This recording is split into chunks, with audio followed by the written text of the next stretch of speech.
தம்பி என்ன சாப்பிடுற? அண்ணா காசு இல்லாம ஒரு குஸ்காண்ணா. தம்பிக்கு ஒரு காசு இல்லாத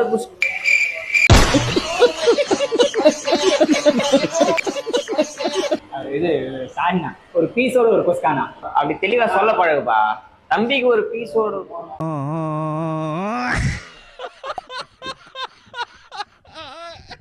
டேய் சாப்பிடுறியா வெளில போறியா? அண்ணா சாரிண்ணா, ஒரு குஸ்கா மட்டும் சொல்லுங்கண்ணா. குஸ்காவா? குஸ்கா ஏய் இவன் காசு வாங்குறல்ல, போய் புள்ள எத்தனோட வெண்ணெய்.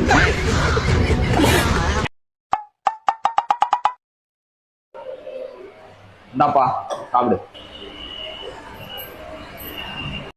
A few moments later. என்ன தம்பி சாப்பிடலையா? சாதம் அப்படியே இருக்குது. போதுண்ணா, வயிறு ஃபுல்லா இருக்குண்ணா. போதுமா? போதுண்ணா. மோத்தா உன்னை பெத்தாலா இல்ல யானை கண்ண கற்பிச்சாடா?